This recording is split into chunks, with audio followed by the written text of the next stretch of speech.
I want you to be as organized and productive as possible. So today, I want to show you a super simple way to create a system that will let you organize, prioritize, and schedule your tasks. I'll show you how this begins with Notion and then ends with Google Calendar. I'm going to be showing you my system, which is inside Notion, but know that whether you're using Apple Notes or Todoist or whatever application, these concepts will work for you and that you don't have to use Notion. I hope this gives you ideas for creating your own system as I walk through mine. Okay, step one, I call this the brain dump task list. So for me personally, my brain is a lot better at thinking than it is about storing information. So when I think of a task that I need to do, I quickly note it down because I'm gonna forget it. So the most important thing for this step is that it needs to be very accessible with like no friction involved. So whenever I think of a task or something I need to do, I can quickly grab my phone or my laptop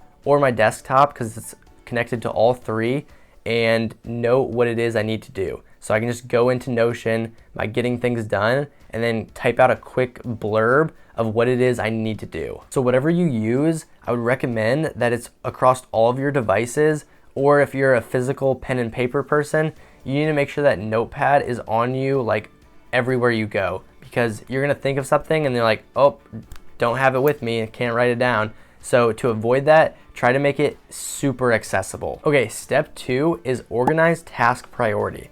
And I keep this really simple. I go with low, medium, or high, which then corresponds to the things I have to do ASAP or today. The things I am gonna do this week are like my medium priority, and then my low priority are the sometime category that you see there on the bottom. And this is just a way that I do it. You could come up with your own system. I've also seen people use just a two-part system with shallow work or deep work, with deep work being like you have a job interview coming up that you need to prepare for, or a resume to create, or organizing your small business, or something that's really important to what you want to do. And then shallow work being like, I need a vacuum, or I have to take out the neighbor's dog, or something like that, you know. I just really like Notion for this because it's easy to slide things around or move priorities up and down depending on the due dates or whatever is going on. Okay, step three is set due dates. Kinda. Due dates can be difficult because we can get carried away and try to schedule out the next 3 months with all of our tasks and when we're going to do every single one. And let me just tell you, that is not going to happen.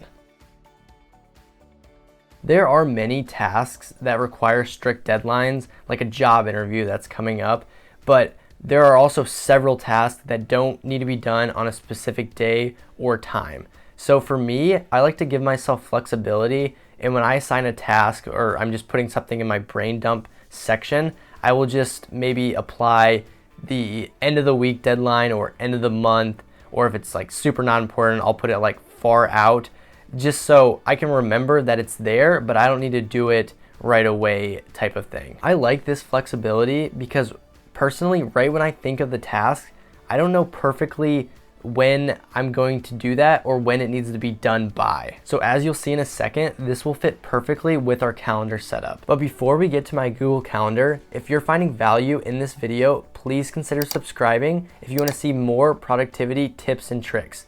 And also leave a comment if you'd like to see a tutorial on how I created this task management system in Notion. Okay, so step number 4 is schedule our tasks.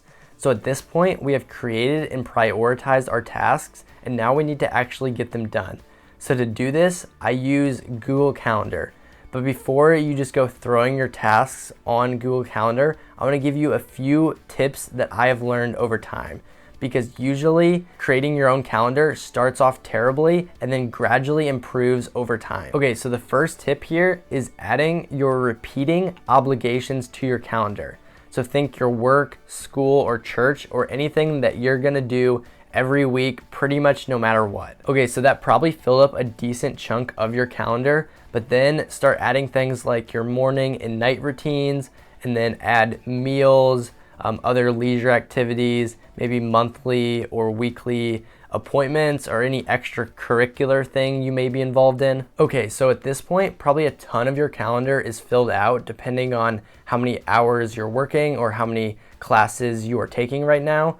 But there should be some open spots here or there that we can schedule our tasks. We can now go back to our note-taking system and move tasks from there to our calendar. So we'll look at the high priority stuff that we need to do right away and try to schedule that within our open time blocks. Okay, so when we move our tasks from our note-taking system to our calendar, I think it's super important to overestimate the time it takes to actually accomplish those tasks. For some reason, we just think we can get a ton done in a short period of time, and usually that just isn't realistic. So for me, I try to block out more time than I think it will actually take. So now you have a way of tracking your tasks and prioritizing and putting them on your calendar to actually do.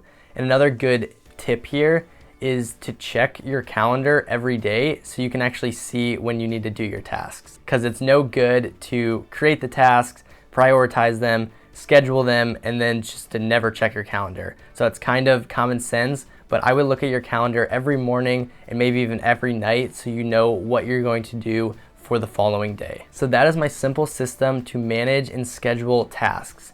If you have a better system, I would love to hear about it in the comments section. And also, if you would like to see how I created that system in Notion, please let me know as well. But thanks for watching, and I'll see you in the next one.